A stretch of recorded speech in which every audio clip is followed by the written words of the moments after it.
Whoa, that is dark. That is way dark. I look like... Oh, wait. Oh, that's right. Wait a minute. Wait. Everything's messing up. Oh, my God. I forgot. Okay. All right. I'm going to fix the lighting. Just give me a sec. I'm getting caught on everything. It's terrible. It's terrible. Okay. A couple of things here. Firstly, let's do lighting. Okay. Much better. You can actually see me now. All right. Whoo! All right. I've got my my gear on. Okay. My Ravenclaw cloak, tie, Ravenclaw tie, everything. I'm all set and ready to go. All right. And I'll get my my glasses on here. Okay. Very nice. Very nice. Yes. All right. Welcome back. So, hopefully that's not too loud. I can't hear it, but I've got the game on in the background, as you can see. I figured we get some different ambiance going here. And I also have a friend provided to you by one of the Shiros. And I just want to say thank you. She's lending me Hedwig. We have a guest here. So we've got an owl from Harry Potter. I know.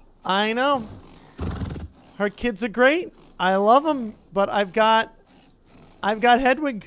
I know. Is this not fantastic? I'm telling you. Yes. I would mention a name, but I don't know if they want me to, so I'm not going to. But yeah. So I can't keep Hedwig. Hedwig. I must return Hedwig. Hedwig is just here to keep me company while I read. So I'm going to put Hedwig on in the background. Hedwig's going right here. Right there. Atlas, get away. Stop. Oh, no. I've been keeping Hedwig away from Atlas. With all my might, because I don't want Hedwig die. Atlas, get out of there. Atlas thinks it's a toy. Speaking about dry mouths, I will be sweating soon. I say we get to reading. I think I'm going to do voices. I don't think I'm going to care about voices anymore. I'm not going to lie. So... God, I know I have to protect Hedwig, so you got to make sure you're watching in the background, because Atlas is a good boy, though. Yeah, Atlas listens. He usually listens 99% of the time, so. So, okay. Oh, man, I forgot. We've got to do a review. We have to see where we are here, as far as... Here's the Harry Potter reviews. All right. So, I'll put that up over here. All right. So, chapters 1 and 2. What? Stop. Why is it doing that? That's so dumb. Okay. Chapters 1 and 2, we learn of what Muggles are for the most part. They're non-magical people, right? We learn of Dursley's they're terrible people, the Dursleys. Harry, and because the wife is jealous of her sister Lily, which is Harry's mom, right? So because Lily and Harry's father, what's Harry's father's name? Because they both were killed by you-know-who, the man they don't speak. Ad's going to start in about like a minute and a half, so I won't read or anything like that once that happens. So, yeah. Anyway... Harry is magical. We find out his parents were killed, right, by Voldemort. Harry is magical. Voldemort tried to kill him too, but he didn't die. Bunch of green. It's probably the Avada Kedavra spell, however you say it. And then parents were killed by magic, of course. I just said that. Attempted murder on Harry. Green spell. Treated poorly. Lives under the stairs at the Dursleys, right? Goes to the zoo with the family. Finally gets to go out, you know. That's only because the babysitter we can't stand, she flaked.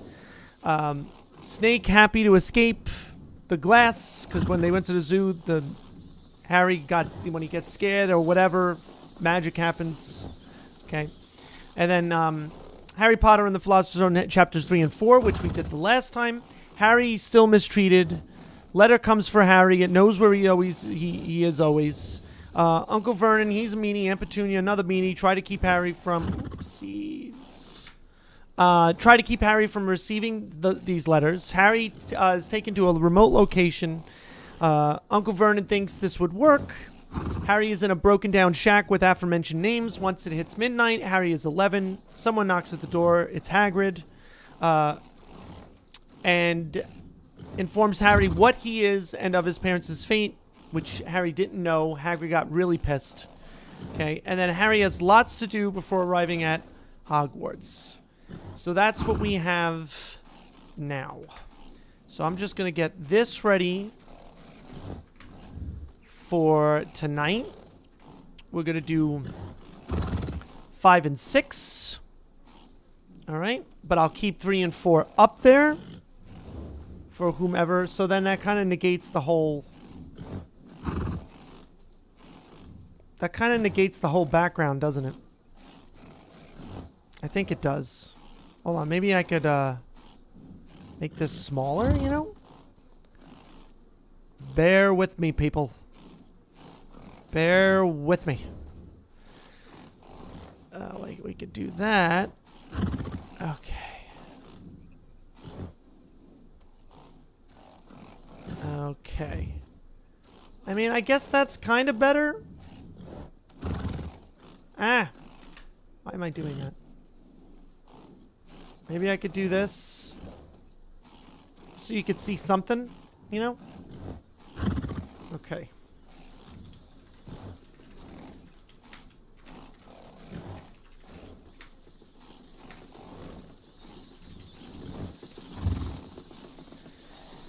Woo! All right. It was a good day. It was a good day. I'll check the email, actually. Wow. Ooh. Oh, that's cute. Oh, that's cute. Oh, he's gonna love it.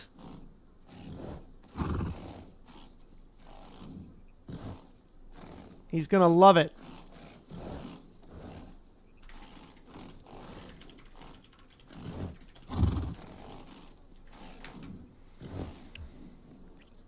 All right.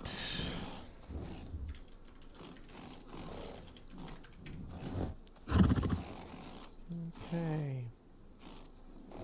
Oh, that's right. Well, I don't know. I can't keep track. My brother keeps track of those. 1 minute and 10 seconds. And I will start reading. All right.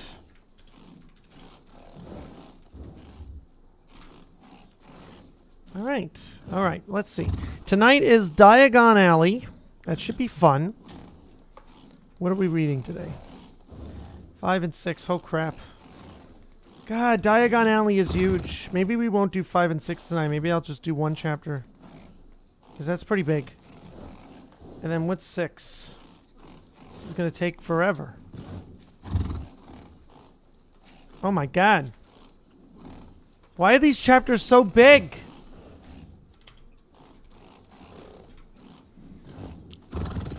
Your head hurts. I'm about to read for 5 hours.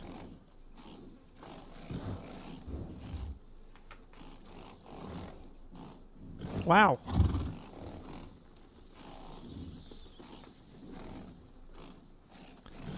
That's 66 to a whole. That's like 60 pages. I don't have 60 pages in me. I don't have 60 pages in me. No. No, no, no, no. All right.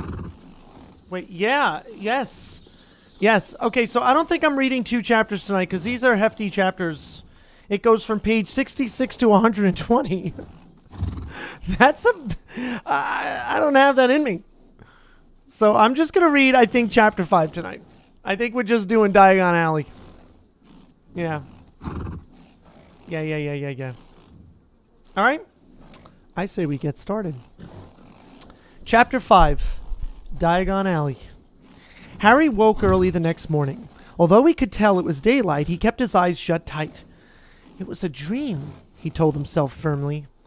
I dreamed a giant called Hagrid came to tell me I was going to school for wizards. When I open my eyes, I'll be at home in my cupboard. There was suddenly a loud tapping noise. And there's Aunt Petunia knocking on the door, Harry thought, his heart sinking. But he still didn't open his eyes. It had been such a good dream. Tap, tap, tap. All right, Harry, he mumbled. I'm getting up. Oh, actually, he probably said it like this. All right, Harry mumbled. I'm getting up. He sat up and Hagrid's heavy coat fell off him. The hut was full of sunlight. The storm was over. Hagrid himself was asleep on the collapsed sofa, and there was an owl wrapping its claw. An owl wrapping its claw. We've got the owl, right? This is so cool. Hagrid himself was asleep on the collapsed sofa, and there was an owl wrapping its claw on the window, a newspaper held in its beak. Maybe he doesn't get the owl yet. Maybe he doesn't get the owl. This is another owl. Harry scrambled to his feet. So happy he felt as though a larger balloon was swelling inside him. He went straight to the window and jerked it open. The owl swooped in and dropped the newspaper on top of Hagrid, who didn't wake up. The owl then fluttered onto the floor and began to attack Hagrid's coat. Don't do that. Harry tried to wave the owl out of the way, but it snapped its beak fiercely at him and carried on savaging the coat.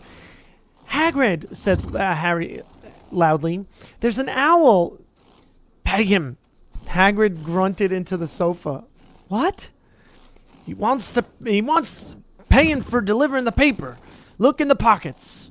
Hagrid's coat seemed to be made of nothing but pockets. Bunches of keys, slug pellets, balls of string, mint humbugs, tea bags. Finally, Harry pulled out a handful of strange-looking coins. Give him 5 nuts, it said Hagrid sleepily. Nuts? The little bronze ones. Harry counted out 5 little bronze coins, and the owl held out its leg so he could put the money into a small leather pouch tied to it. Then it flew off through the open window. Hagrid yawned loudly, sat up and stretched. Best be off, Harry. Lots to do today. Gotta get up to London and buy all your stuff for school. Harry was turning over the wizard coins and looking at them. He had just thought of something which made him feel as though the happy balloon inside him had got punctured. Hagrid? He probably thinks he doesn't have money. He probably feels. Said Hagrid, who was pulling on his huge boots. I haven't gotten any money. And you heard Uncle Vernon last night. He won't pay for me to go and learn magic. Don't you worry about that, said Hagrid, standing up, scratching his head. You think your parents didn't leave you anything? But if their house was destroyed, they didn't keep their gold in the house, boy. Nah, first stop for us is Gringotts. Probably the best ride at Universal Studios. If you've never been on that Gringotts ride, best ride. And then second to that would be Hagrid's motorcycle thing. That was a fantastic ride.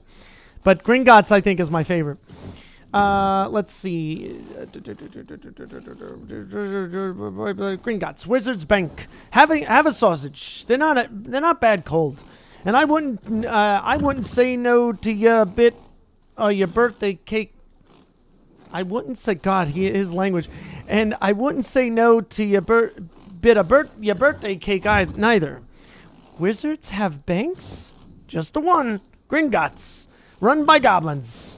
Harry dropped the bit of sausage he was holding. Goblins? Yeah. So you'd be mad to try and rob it. I'll tell you that. Never mess with the goblins, Harry. Gringotts is the safest place in the world for anything you want to keep safe. Except maybe Hogwarts. As a matter of fact, I gotta visit Gringotts anyway.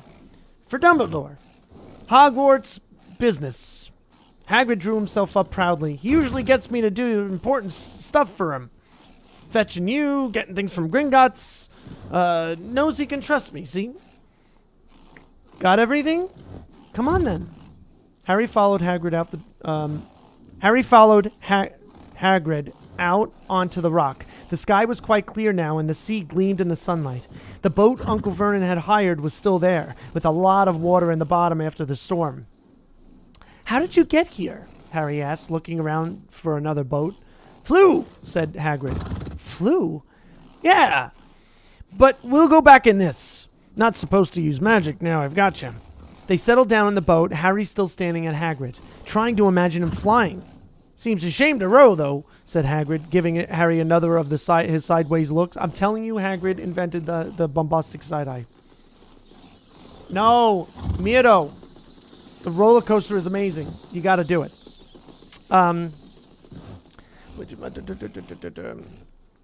Seems a shame to row, blah, blah, giving Harry another of his sideways looks. If I was to speed things up a bit, would you mind not mentioning it to Hogwarts? Of course not, said Harry, eager to see more magic. Hagrid pulled out the pink umbrella again, tapped it twice on the side of the boat, and they sped off towards land.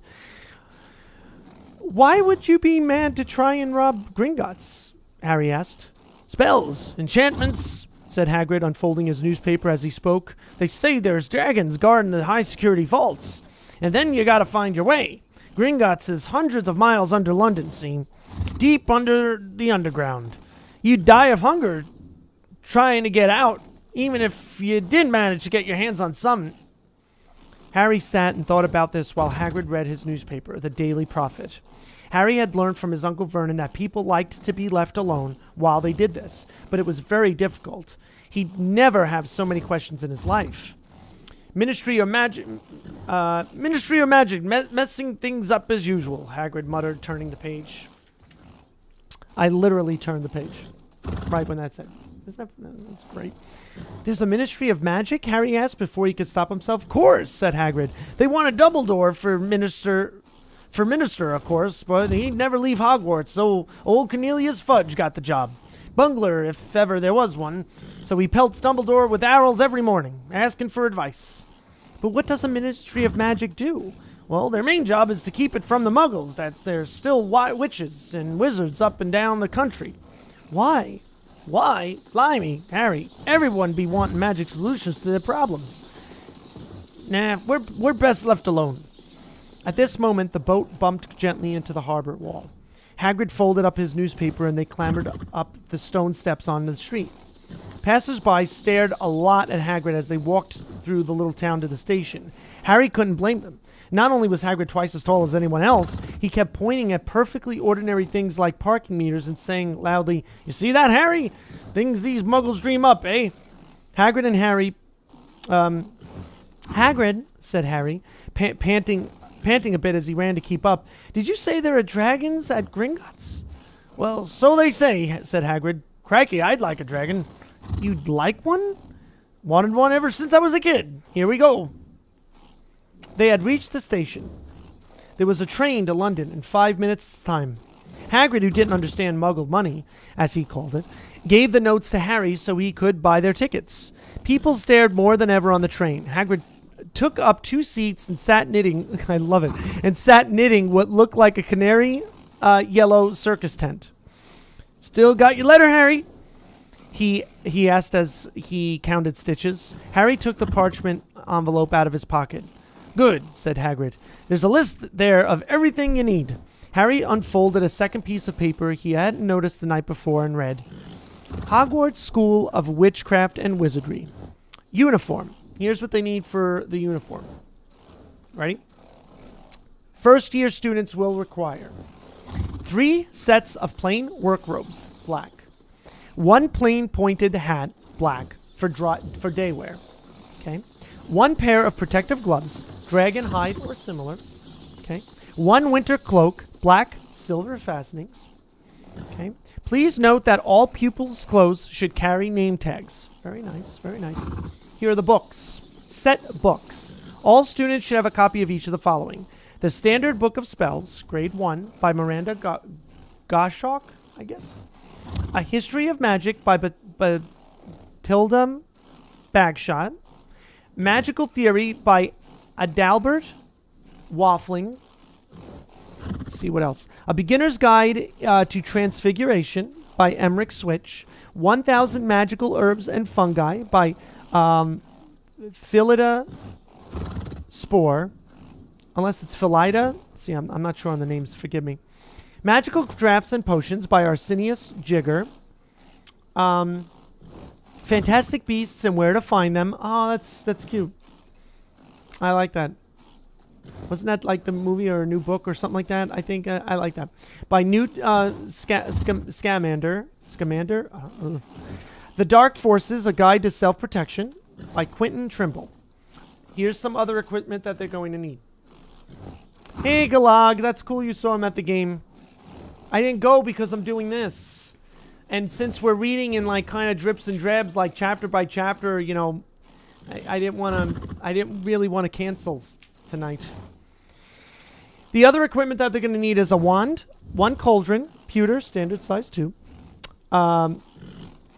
one set glass or crystal files, one telescope, and one set brass scales. Students may also bring an owl or a cat or a toad. So luckily, thanks to the Shiros, I've got a beautiful arrow in that owl in that background helping me out. Okay. Parents are reminded that first years are not allowed their own broomsticks. Can we buy all these in London? Harry wondered aloud. If you know where to go, said Hagrid. Harry had never been to London before. Although Hagrid seemed to know where he was going, he was obviously not used to getting there in an ordinary way. He got stuck in the ticket barrier on the underground and complained loudly that the seats were too small and the trains too slow. I don't know how the Muggles manage without magic, he said, as they climbed a broken-down escalator which led up a bustling road lined with shops. Hagrid was so huge that he parted the crowd easily. All Harry had to do was keep close behind him. They passed bookshops and music stores, hamburger bars and cinemas, but nowhere that looked as if it could sell you a magic wand. This was just an ordinary street full of ordinary people. Could there really be piles of wizard gold buried miles beneath them? Were there really shops that sold spell books and broomsticks? Might this not all be some huge joke that the Dursleys had cooked up? If Harry hadn't known that the Dursleys had no sense of humor, he might have thought so. Yet, somehow, even though everything Hagrid had told him so far was unbelievable, Harry couldn't help trusting him. This is it, said Hagrid, coming to a halt. The Leaky Cauldron. It's a famous place. It was a tiny, grubby-looking hub. If Hagrid hadn't pointed it out, Hagrid wouldn't have noticed it was there. If Hagrid hadn't pointed it out, Harry wouldn't have noticed it was there. The people hurrying by didn't glance at it. Their eyes slid from the big book shop on one side to the record shop on the other, as if they couldn't see the Leaky Cauldron at all. Oh, so it exists and only I guess they could see it. In fact, Harry had the most peculiar feeling that only he and Hagrid could see it. Before he could mention this, Hagrid had steered him aside. For a famous place, it was very dark and shabby. A few old women were sitting in a corner drinking tiny glasses of sherry. The girls won. Of course they won. Galag, of course they won. They're fantastic this year. They're on a roll. They're brutal. One of them was smoking a long pipe. A little man in a top hat was talking to the old barman, who was quite bald and looked like a gummy walnut. The low buzz of chatter stopped when they walked in. Everyone seemed to know Hagrid. They waved and smiled at him, and the barman reached for a glass, saying, "The usual, Hagrid?" "Can't, Tom. I'm on Hogwarts business," said Hagrid, clapping his great hand on Harry's shoulder and making Harry's knees buckle. Good Lord, said the barman, peering at Harry. Can this be? The Leaky Cauldron had suddenly gone completely still and silent. Bless my soul, whispered the barman. Harry Potter, what an honor. He hurried out from behind the bar, rushed towards Harry and seized his hand, tears in his eyes. Welcome back, Mr. Potter, welcome back. Harry didn't know what to say. Everyone was looking at him. The old woman with the pipe was puffing on it without realizing it had gone out. Hagrid was beaming. Then there was a great scraping of chairs, and next moment Harry found himself shaking hands with everyone in the Leaky Cauldron. Doris Crockford, Mr. Potter. Can't believe I'm meeting you at last. So proud, Mr. Potter. I'm just so proud. Always wanted to shake your hand. I'm all of a flutter. Delighted, Mr. Potter. You just can't tell you. Diggle's the name. Daedalus Diggle. I've seen you before, said Harry, at Daedalus Diggle's top hat. All right, I've seen you before, said Harry, as Daedalus Diggle's top hat fell off in his excitement. You bowed to me once in a shop. He remembers, cried Daedalus Diggle, looking around at everyone. Did you hear that? He remembers me. Harry shook hands again and again. Doris Crockford kept coming back for more. A pale young man made his way forward very nervously. One of his eyes was twitching. Professor Is that Quirrell? Yeah. Quirrell? Professor Quirrell, said Hagrid. Well, Professor Quirrell, said Hagrid. Harry, Professor Quirrell will be one of your teachers at Hogwarts. Potter, stammered Professor Quirrell, grasping Harry's hand. Can't tell you how pleased I am to meet you. What sort of magic do you teach, Professor Quirrell? Defense against the dark arts, muttered Professor Quirrell, as though he'd rather not think about it. Not that you need it, eh, Potter? He laughed nervously. You'll be getting all your equipment, I suppose. I've got to pick up a new book on vampires myself. He looked terrified at the very thought, but the others wouldn't let Professor Quirrell. I like how he's kind of a contradictory character, you know, because he seems almost puny, you know, like scared and what would you say? Kind of like a cat. How would you say it? I can't think of the word right now. But the others wouldn't let Professor Quirrell keep Harry to himself. It took almost 10 minutes to get away from them at all. At last, Hagrid managed to make himself heard over the babble. Must get on. Lots to buy. Come on, Harry. Doris Crockford shook Harry's hand one last time, and Hagrid led them through the bar out into a small walled courtyard where there was nothing but a dustbin and a few weeds. Hagrid grinned at Harry. Told you, didn't I? Told you was famous. Even Professor Quirrell was trembling to meet you. Mind you, he's usually trembling. Is he always that nervous? Oh yeah, poor bloke, brilliant mind. He was fine while he was studying out of books, but then he took a year off to get some first-hand experience. They say he met vampires in the Black Forest, and there was a nasty bit of trouble with the hag. Never been the same since. Scared of the students, scared of his own subject. Now, where's the umbrella? Vampires, hags. Harry's head was swimming. Hagrid, meanwhile, was counting bricks in the wall above the dustbin. Up there. 2 across, he muttered. Right, stand back, Harry. He tapped the wall 3 times with the point of his umbrella. The brick he had touched quivered. It wriggled. In the middle, a small hole appeared. It grew wider and wider. A second later, they were facing an archway large enough even for Hagrid. An archway onto a cobbled street which twisted and turned out of sight. Welcome, said Hagrid, to Diagon Alley. He grinned at Harry's amazement. They stepped through the archway. Harry looked quickly over his shoulder and saw the archway shrink instantly back into solid wall. The sun shone brightly on a stack of cauldrons outside the nearest shop. Cauldrons, all sizes, copper, brass, pewter, silver, self-stirring, collapsible, said on a sign hanging over them. Yep, you'll be needing one, said Hagrid, but we gotta get your money first. Harry wished he had about 8 more eyes. He turned his head in every direction as they walked up the street, trying to look at everything at once, the shops, the things outside them, the people doing their shopping. A plump woman outside an apothecary's was shaking her head as they passed, saying, Dragon liver, 16 sickles at once, they're mad. A low, soft hooting came from a dark shop with the sign saying, Ilops Owl Emporium. Tawny, Screech, Barn, Brown, and Snowy. Several boys of about Harry's age had their noses pressed against a window with broomsticks in it. Look, Harry. Look, Harry heard one of them say. The new Nimbus 2000. Fastest ever. There were shops selling robes, shops selling telescopes and strange silver instruments Harry had never seen before. Windows stacked with barrels of bat spleens and eel's eyes, tottering piles of spell books, quills and rolls of parchment, potion bottles, globes of the moon. Gringotts, said Hagrid. They had reached a snowy white building which towered over the other little shops. Standing beside its burnished bronze doors, wearing a uniform of scarlet and gold, was... Yep, that's a goblin, said Hagrid quietly as they walked up the white stone steps towards him. The goblin was about a head shorter than Harry. He had a swarthy, clever face and pointed beard, and Harry noticed very long fingers and feet. He bowed as they walked inside. Now they were facing a second pair of doors, silver this time, with words engraved upon them. Enter, stranger, but take heed of what waits in the sin of... Oh, I like this. Enter, stranger, but take heed of what awaits the sin of greed. For those who take but do not earn must pay most dearly in their turn. So if you seek beneath our floors a treasure that was never yours, thief, you have been warned, beware of finding more than treasure there. Man, I love it. I love it. So I'm going to say this. I'm going to comment.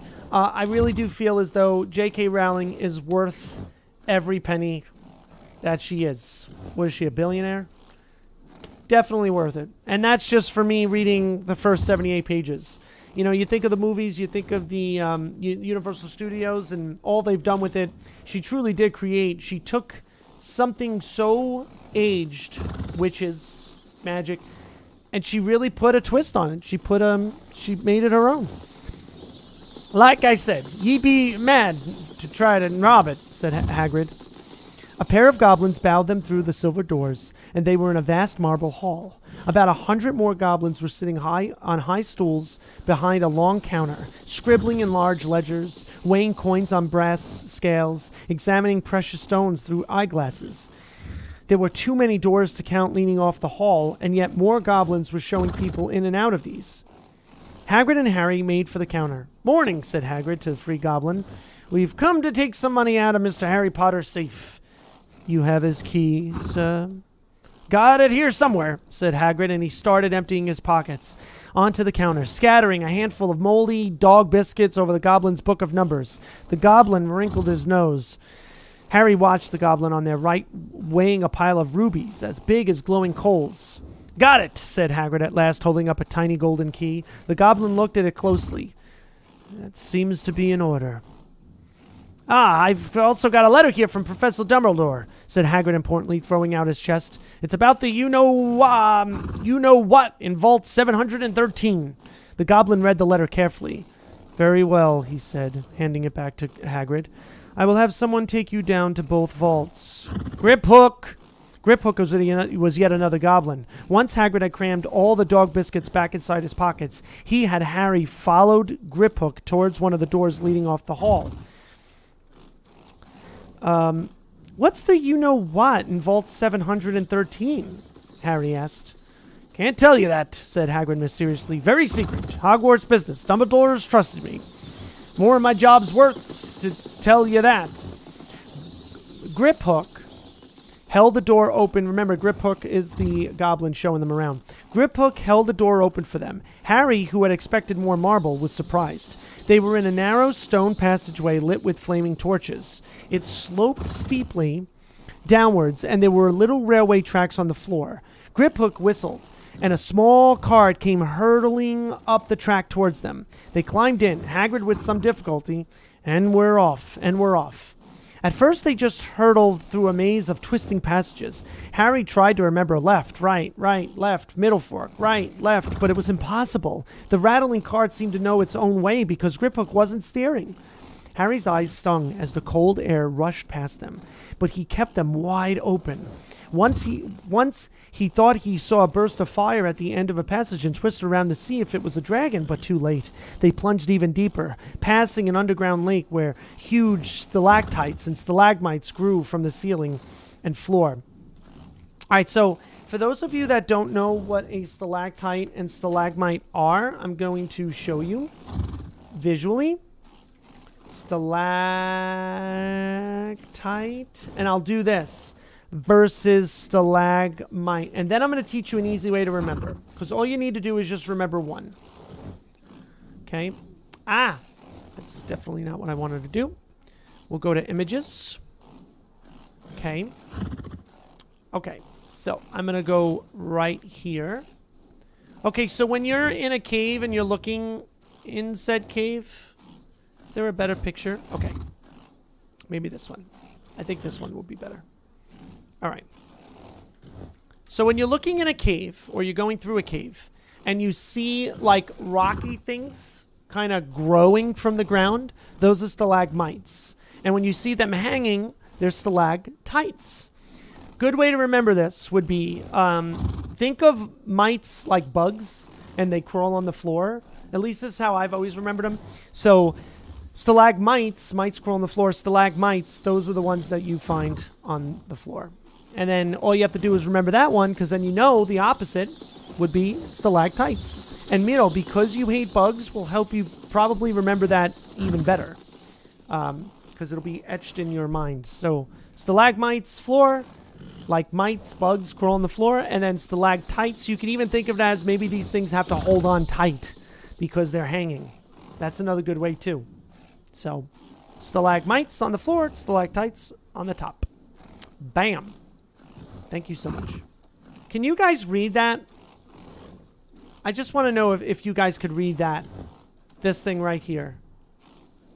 The Harry Potter and the Philosopher's Stone, chapters 3 and 4. Yes, okay. Just making sure it's not too small. All right. All right, I'm going to get back to reading. Stalagmites, stalactites. I love how, too, like, it's stinging his eyes, the cold is stinging his eyes. It's kind of showing, like, how fast they're going, too. Because cold wouldn't be the only thing to sting your eyes, but the breeze that it's producing when you're going fast. So that's pretty cool. Stalactites grew, blah, blah, blah, passing it underground. I never know, Harry called to Hagrid over the noise of the cart. What's the difference? Oh, look at that. That's so funny. Look at that. Look at what Harry says. I never know, Harry called to Hagrid over the noise of the cart. What's the difference between a stalagmite and a stalactite? That's so funny. So Hagrid says, stalagmite's got an M in it, said Hagrid. And Don asked me questions just now. I think I'm going to be sick. So he couldn't. So Hagrid couldn't really answer it. So hopefully I did you well, and I answered it for you guys, and hopefully you learned something. So that's cool. Stalagmite's got an eminent blah blah blah. Okay, he did look very green, and when the cart stopped at last beside a small door in the passage wall, Hagrid got out and had to lean against the wall to stop his knees trembling. Griphook unlocked the door. A lot of green smoke came billowing out, and as it cleared, Harry gasped. Inside were mounds of gold coins, columns of silver, heaps of little bronze nuts. All yours, smiled Hagrid. All Harry's. It was incredible. The Dursleys couldn't have known about this, or they'd have had it from him faster than blinking. How often had they complained how much Harry cost them to keep? And all the time there had been a small fortune belonging to him, buried deep under London. Hagrid helped Harry pile some of it into a bag. The gold ones are galleons, he explained. 17 silver stickles to a galleon and 29 nuts to a sickle. It's easy enough. Right. Right. That should be enough for a couple of terms. We'll keep the rest safe for you. He turned to Griphook. Vault 713 now. Vault 713 now, please. And we could go more slowly. And can we go more slowly? One speed only, said Griphook. They were going even deeper now and gathering speed. The air became colder and colder as they hurtled round tight corners. They went rattling over an underground ravine, and Harry leant. Huh. You would think it would be leaned. And it wouldn't be lent, right? He leant over? Leaned? You know what? Honestly, I always said leaned. But I know this is like overseas. Leant. I want to know how to pronunciate. Oh, I can't hear it. I hate when I have to know something because no matter what I'm doing, I need to stop. Lean. No, I want leant.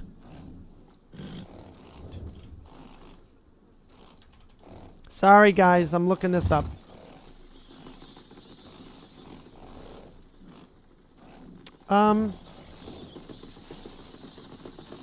Give me 1 second. Lent. Lent. Oh, yeah, okay. Oh, all right. They spell it with an A. No, wait a minute. Wait a minute. I'm dumb. I'm not dumb. Yeah, they spell it with an A in the UK. We spell it with just an E. That's cool. I actually really like that. I think it's very elegant. I think their way is very elegant. You guys want to go someplace different? Let's go someplace different here. Where can I get out? How do I get out of here? Give me 1 second. I'm going to go to a nice beach scene now. How do I get out of here? Can I get out? Okay. Yay. I'm going to a beach scene. Give me a second. I think you're going to like this. Ooh. Pretty? I think so. We can stay right there. All right, cool beans. And we'll put that back, and I will get back. Whoo! Here we go. Lent. I love it. I love how they spell things differently. It's so much more elegant. We should have kept it. I don't know why English does what it does. I never know, blah, blah, blah. Harry, a pile of it, only speed, blah, blah, one speed. Okay, they were going even deeper gathering speed. They went rapidly over a ravine. Harry leant over the side. But this isn't... All right. Harry leant over the side. And... to try and see what was down at the dark bottom. But Hagrid groaned and pulled him back by the scuff of his neck. I am a mess. I am a mess. I'm okay. I'm back. I'm sorry. Sorry. Vault 713 had no key. Stand back, said Griphook importantly. He stroked the door gently with one of his long fingers and it simply melted away. Oh my god. If anyone but the Gringotts goblin tried that, they'd be sucked through the door and trapped in there, said Griphook. How often do you check to see if anyone's inside? Harry asked. About once every 10 years, said Griphook, with a rather nasty grin. Well, you go to steal, you kind of deserve it. Something really extraordinary had been inside this top-secret vault, security vault. Harry was sure, and he leant forward eagerly, expecting to see fabulous jewels at the very least. But at first he thought it was empty. Then he noticed a grubby little package wrapped up in brown paper lying on the floor. Hagrid picked it up and tucked it deep inside his coat. Harry longed to know what it was, but knew better than to ask. Come on, back to the infernal cart. And don't talk to me on the way back. It's best if I keep my mouth shut, said Hagrid. All right. So far, so good. Whew. Wow. Okay, how many more pages do I have here? This is a doozy. All right, we're on 82. We've got about 10 more pages to go. See, yours says leaned, right? Yeah. Yeah, yours is the American version, I guess. That's why mine's the Philosopher's Stone, and yours is probably the Sorcerer's Stone, Mito. I love how you're reading along. All right, I'm going to grab a swig of water, which is right here. And then we're going to continue on this little cart ride. Please understand that I talk most of the day, so it's like you could hear it in my voice. My voice is going. So much for my singing voice. That's gone. Okay, Atlas, you need to sit down and leave me alone, please. Thank you. All right. All right, here we go. Continuing. One wild cart ride later, they stood blinking in the sunlight outside Gringotts. Harry didn't know where to run first now. Now that he had a bag full of money, he didn't have to know how many galleons there were to a pound to know that he was holding more money than he'd had in his whole life. More money than even Dudley had ever had. Might as well get your uniform, said Hagrid, nodding towards Madame Malkin's robes for all occasions. Listen, Harry, would you mind if I slipped off for a pick-me-up in the Leaky Cauldron? I hate them Gringotts carts. He did still look a bit sick, so Harry entered Madame Malkin's shop alone, feeling nervous. Madame Malkin was a squat, smiling witch, a squat, smiling witch dressed all in mauve? Is that a word? That mauve? Wow. I'm learning a lot. Hogwarts, dear? She said when Harry started to speak. Got the lot here. Another young man being fitted up just now, in fact.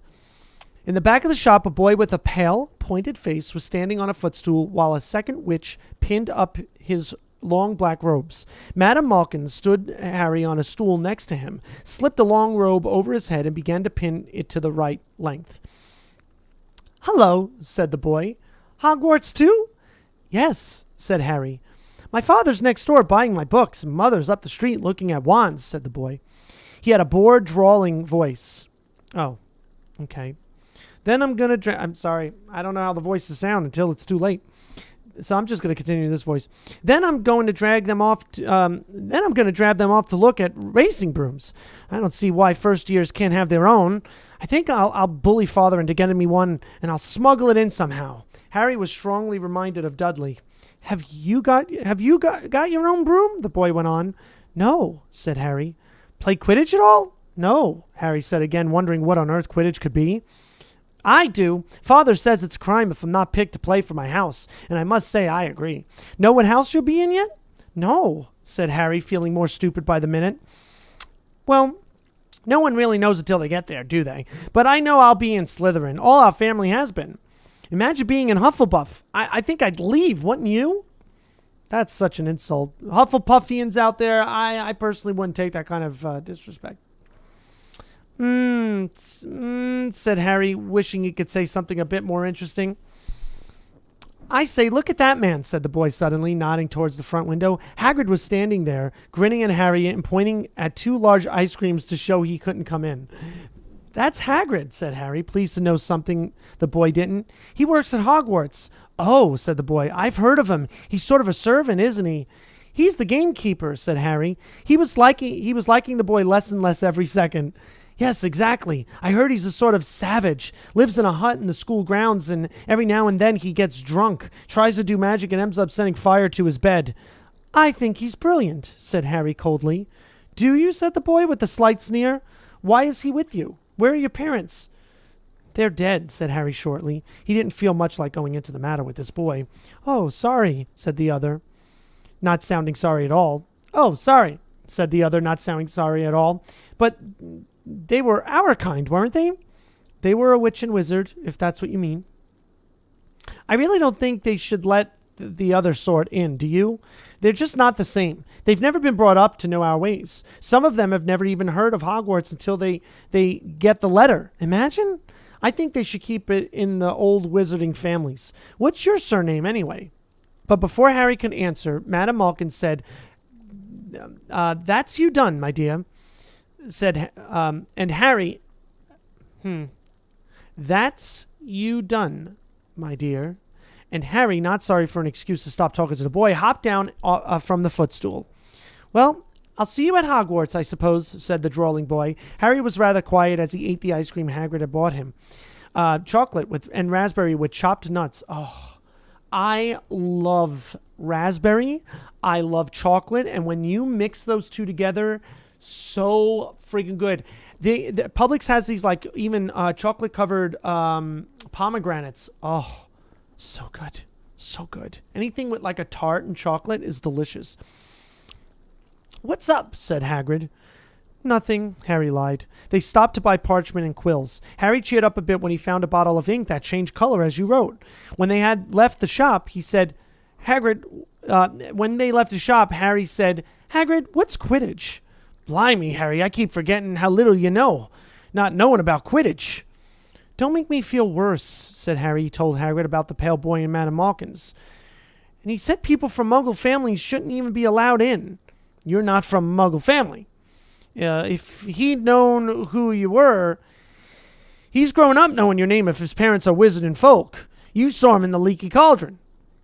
Anyway, what does he know about it? Some of the best I ever saw were the only ones with magic in them in a long line of Muggles. Look at your mom. Look what she had for a sister." "So, what is Quidditch?" "It's our sport.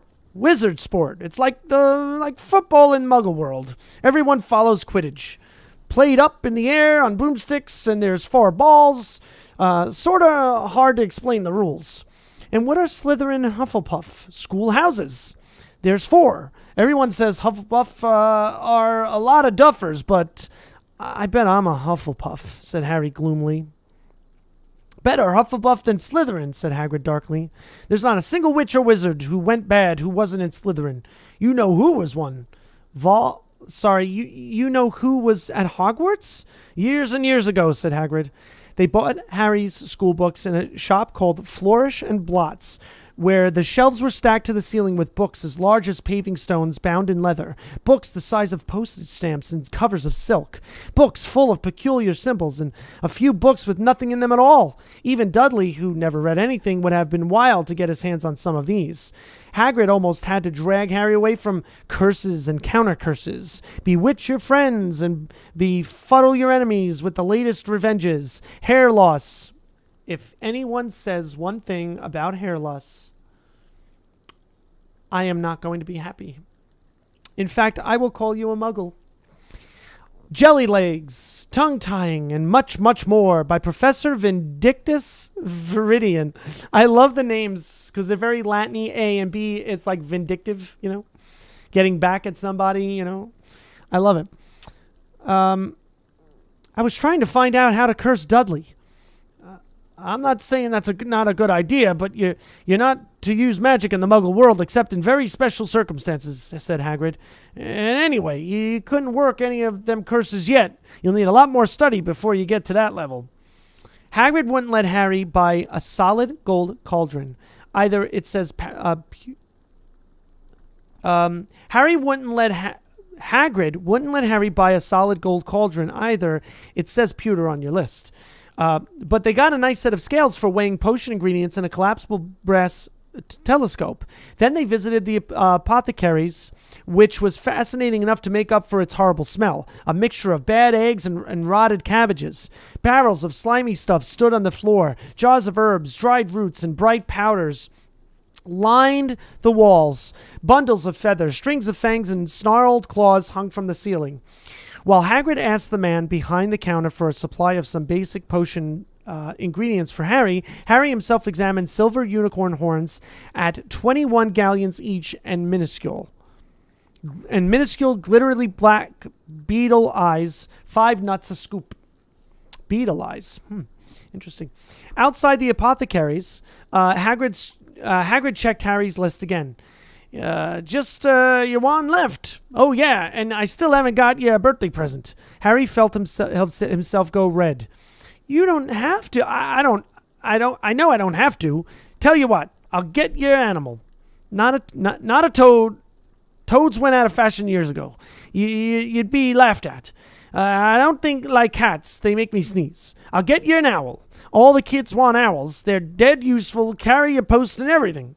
20 minutes later, they left Aelop's Owl Emporium, which had been dark and full of rustling and flickering jewel-bright eyes. Harry now... Oh, I love it. Okay, so sit back for a second and think of the Emporium. And it was full of rustling and flickering, jewel-bright eyes. So you could kind of like see the eyes as you're walking through in the background and stuff. I think that's really, really neat. Cool beans. Okay, I'm sorry. I read the chat a little bit. I cheated. I'm sorry. All right, 20-minute blah, blah, blah, blah, flickering jewel eyes. Harry now carried a large cage which held a beautiful... I think I see one behind me. A beautiful snowy owl, fast asleep with her head under her wing. Yep, it is female. Wow, look at that. He couldn't stop stammering his thanks, sounding just like Professor Quirrell. Don't mention it, said Hagrid gruffly. Don't expect you've had a lot of presents from them Dursleys. Just Ollivanders left now. Only place for wands, Ollivanders, and you gotta have the best wand. A magic wand. This was what Harry had been really looking forward to. The last shop was narrow and shabby. Peeling gold letters over the door read, Ollivanders, makers of fine wands since 382 BC. A single wand lay on a faded purple cushion in the dusty window. A tinkling bell rang somewhere in the depths of the shop as they stepped inside. It was a tiny place, empty except for a single spindly chair which Hagrid sat on to wait. Harry felt strangely as though he had entered a very strict library. He swallowed a lot of new questions, I like that. Instead of saying he didn't ask questions, It says he swallowed a lot of new questions, which had just occurred to him, and looked instead at the thousands of narrow boxes piled nearly right up to the ceiling. For some reason, the back of his neck prickled. The very dust and silence in here seemed to tingle with some secret magic. Okay. Good afternoon, said a soft voice. Harry jumped. Hagrid must have jumped too, because there was a loud crunching noise, and he got quickly off the spindly chair. An old man was standing before them, his wide, pale eyes shining like moons through the gloom of the shop. Ah, yes, said the man. Yes, yes. I thought I'd be seeing you soon. Harry Potter. It wasn't a question. You have your mother's eyes. Seems only yesterday she was in here herself buying her first wand. 10 1/4 inches long, swishy, made of yellow. Nice wand for charm work. Mr. Ollivander moved closer to Harry. Harry wished he would blink. Those silvery eyes were a bit creepy. Your father, on the other hand, favored a mahogany wand, 11 inches, pliable, a little more power, excellent for transfiguration. Well, I say your father favored it. It's really the wand that chooses the wizard, of course. Mr. Ollivander had come so close that he and Harry were almost nose to nose. Harry could see himself reflected in the misty eyes. And that's where Mr. Ollivander touched the lightning scar on Harry's forehead with a long white finger. I'm sorry to say I sold the wand that did it, he said softly. Wow, ironic. By the way, there's an ad about to start, so I'll stop reading once I see it. I'm sorry to say I sold the wand that did it, he said softly. 13 1/2 inches. You? Powerful wand, very powerful, and in the wrong hands. Well, if I'd known what that wand was going out into the world to do... He shook his head and then, to Harry's relief, spotted Hagrid. Rubeus! Rubeus Hagrid! How nice to see you again. Oak, 16 inches, rather bendy, wasn't it?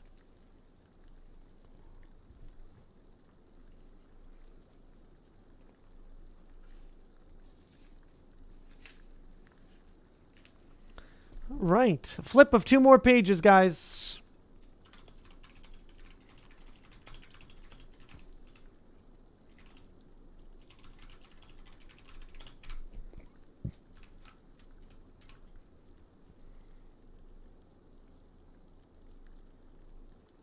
I know, Habit, it's going to be amazing. Don't give it away, though. Be quiet. Do-do-do-do-do-do-do-do.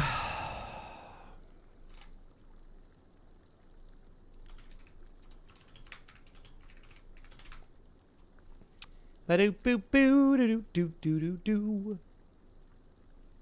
Ba-do-boo-boo-do-boo-boo.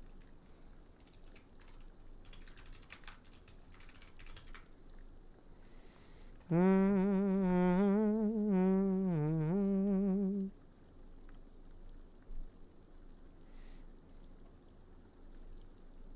going to take a selfie.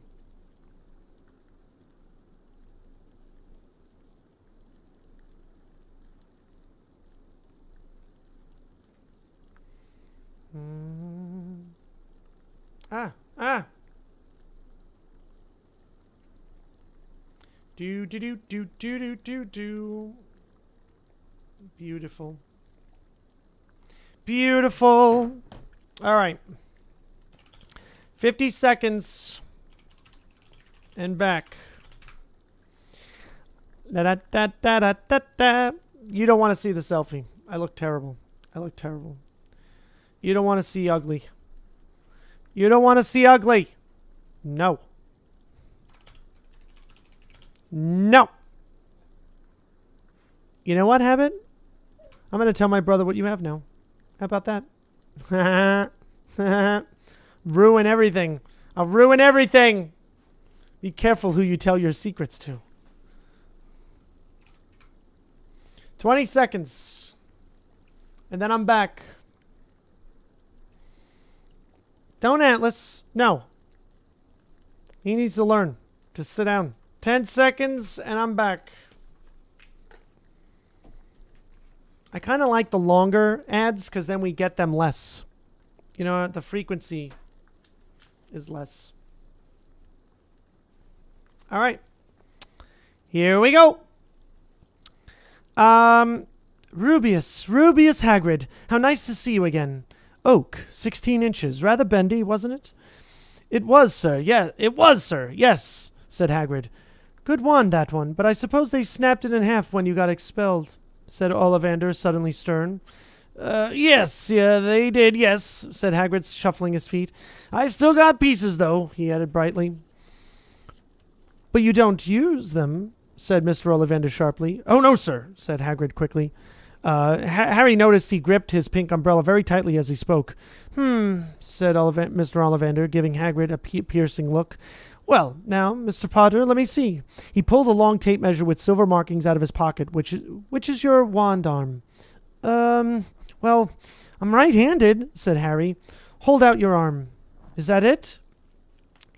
He measured Harry from shoulder to finger, then wrist to elbow, shoulder to floor, knee to armpit, and round his head. As he measured, he said, Every Ollivander wand has a core of a powerful magical substance, Mr. Potter. We use unicorn hairs, phoenix tail feathers, and the heartstrings of dragons. No two Ollivander wands are the same, just as no two unicorns, dragons, or phoenixes are quite the same. And, of course, you will never get such good results with another wizard's wand.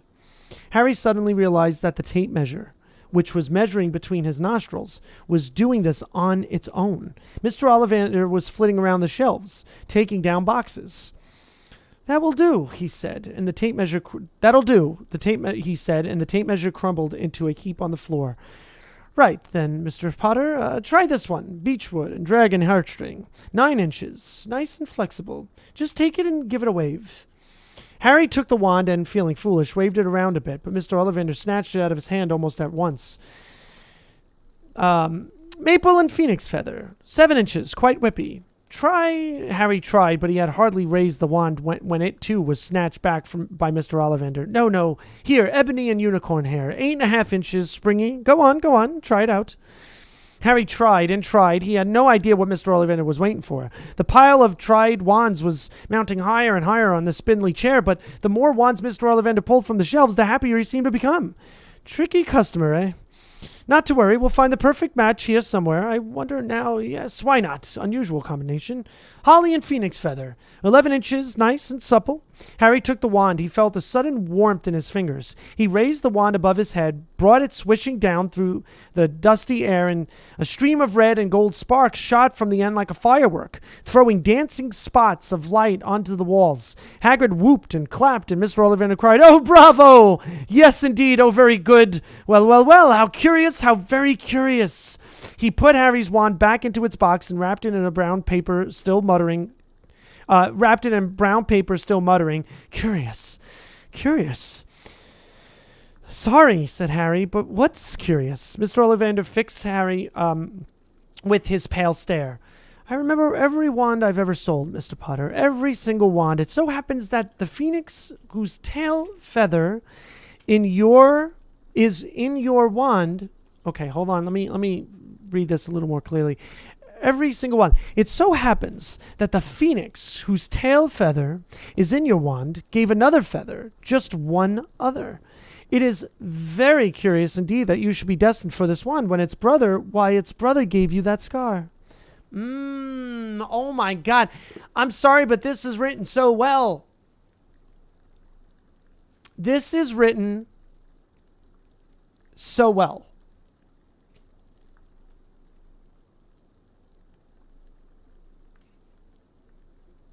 That really is cool. Al, are you listening? Are you saying that's cool to me? I don't know if they did, but like I'm catching so much more. I mean, it makes sense. The book is more detailed, but I don't remember this. I don't remember this in the movie. I mean, I've seen him a while ago, but that's really, really cool. That's just really cool. Holy crap. Harry swallowed. Yes, 13.5 inches. Curious indeed how these things happen. The wand chooses the wizard, remember, and I think we must expect great things from you, Mr. Potter. After all, he who must not be named did great things. Terrible, yes, but great. Harry shivered. He wasn't sure he liked Mr. Ollivander too much. He paid 7 gold galleons for his wand, and Mr. Ollivander bowed them from his shop. I see Mr. Ollivander as being like elegant, which is probably why that was kind of sort of coming out of me. At least that's what I'm considering elegant. But Marlone, good to see you. I'm going to continue. I've got just a page to go. So, the late afternoon sun hung low. The sun hung low in the sky as Harry and Hagrid made their way back down Diagon Alley, back through the wall, back through the leaky cauldron, now empty. Harry didn't speak at all as they walked down the road. He didn't even notice how much people were gawping at them on the underground, laden as they were with all their funny-shaped packages, with the sleeping snowy owl on Harry's lap. Up another escalator, out into Paddington Station, Harry only realized where they were when Hagrid tapped him on the shoulder. "You got time for a bite to eat before your train leaves," he said. He bought Harry a hamburger, and they sat down on plastic seats to eat them. Harry kept looking around. Everything looked so strange somehow. "You all right, Harry?" "You're very quiet," said Hagrid. Harry wasn't sure he could explain.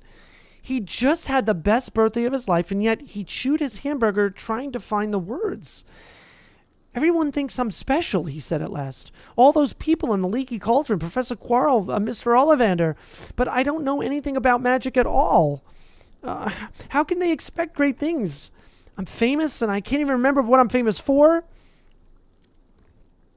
I don't know what happened when Sorry, I mean the night my parents died." Hagrid leant across the table. Behind the wild beard and eyebrows, he wore a very kind smile. "Don't you worry, Harry. You'll learn fast enough. Everyone starts at the beginning at Hogwarts. You'll be just fine. Just be yourself. I know it's hard. You've been singled out, and that's always hard. But you'll have a great time at Hogwarts. I did. Still do, as a matter of fact." Hagrid helped Harry onto the train that would take him back to the Dursleys, then handed him an envelope. "Your ticket to Hogwarts," he said. "1st of September. King's Cross. It's all on your ticket. Any problems with the Dursleys, send me a letter with the owl. She'll know where to find me. See you soon, Harry." The train pulled out of the station. Harry wanted to watch Hagrid until he was out of sight. He rose in his seat and pressed his nose against the window, but he blinked and Hagrid had gone. Aww. All right. Next up on the next episode is the journey from platform 9 3/4. We're on chapter 6. So I'm going to get to my chapter 5. I know I usually do 2 at a time, but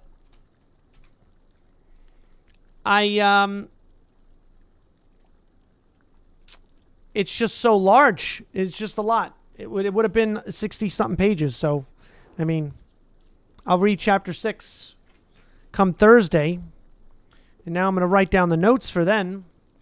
So I'm finding it rather, actually, that's something that I do want to. What's Control Shift V? No, that's not going to work.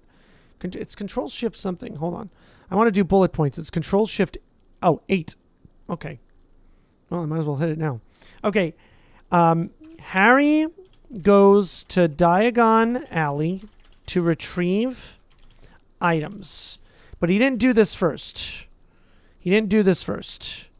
Harry goes to Gringotts to retrieve money. Okay. I think that's good enough. And then, what's his name? Hagrid gets mystery box from another vault.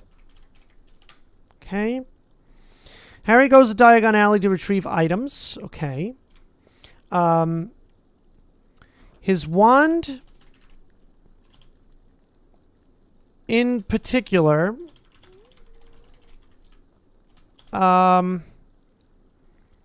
was made from, what was it, a hair? I want to get this right. Gave another feather, just one. It was curious indeed that you should be destined for this one when its brother, why, gave you that scar. Okay. So, it so happens that the phoenix whose tail feather, was made from a phoenix's tail feather whose brother's was in the wand that hurt Harry. I just think that's important, so I'm putting it in. I don't think I'm really missing anything else. All right? I think this is pretty good. I don't know what anybody else thinks. I love you guys, and I hope that you're enjoying this. I trust you are. I know I am. And I'm thinking that it's time to stop, and I will see you all on Thursday. Tomorrow I may cancel game night. Wait, no, what's today? Today's Wednesday. What is today? I don't even know what today is. Today's Thursday, tomorrow's Friday. Jeez Louise. I may cancel tomorrow night's stream because I've been streaming a lot and it's tiring. But I'll see. If anything, I'll be on at 7. I love you all. Be safe. Know you're loved. Know your worth. And hug somebody that you love. And have a good night. I love you guys. Be safe.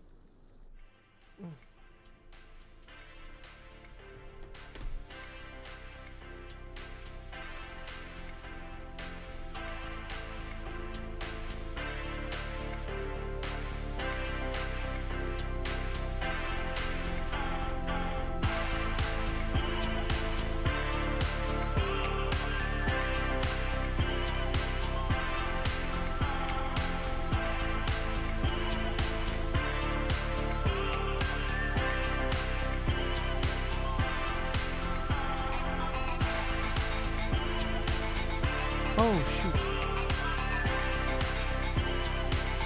Al, I have something to tell you. Oh, Al.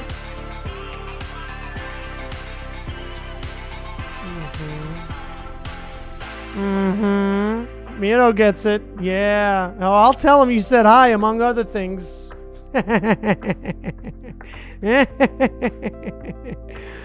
Don't mess with me. Don't mess with me. Love you.